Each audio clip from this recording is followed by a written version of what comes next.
L'administratrice de l'Agence américaine pour le développement international, USAID, Samantha Power, a eu des discussions constructives avec les responsables concernés lors de son séjour en Éthiopie, selon le ministère des Affaires étrangères. Lors de son point de presse hebdomadaire, le porte-parole des Affaires étrangères, ambassadeur Dina Mufti, a déclaré que la chef de l'USAID, Samantha Power, avait eu une discussion constructive avec le ministre de la Paix, Muferiat Kamil.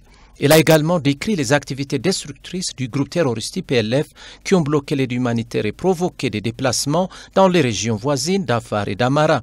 Environ 220 000 personnes sont déplacées de deux régions à cause de la belligérance du TPLF. Informant les médias à la fin de sa visite, l'administratrice de l'USAID, Samantha Power, a exprimé sa préoccupation concernant les mouvements militaires terroristes du TPLF dans les États régionaux d'Amara et d'Afar.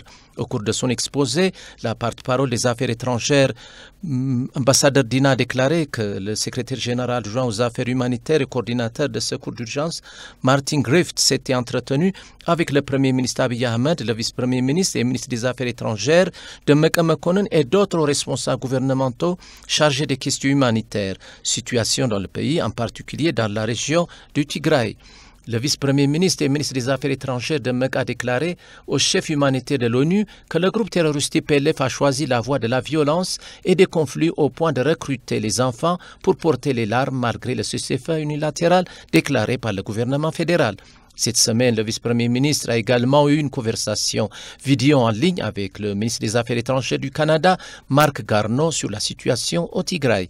Selon le porte-parole, la Chambre de commerce et les associations sectorielles éthiopiennes et la Chambre de commerce et d'industrie algérienne ont signé un protocole d'accord portant la création du Conseil des entreprises Éthiopie-Algérie. La création du Conseil des entreprises devrait renforcer les liens économiques globaux entre les deux pays, a noté M. Dina.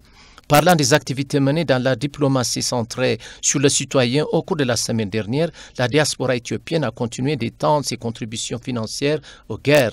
À cet égard, les Éthiopiens résidant à Djouba ont promis 80 000 USD, tandis que ceux des États-Unis ont fait un don de 120 000 USD en 24 heures.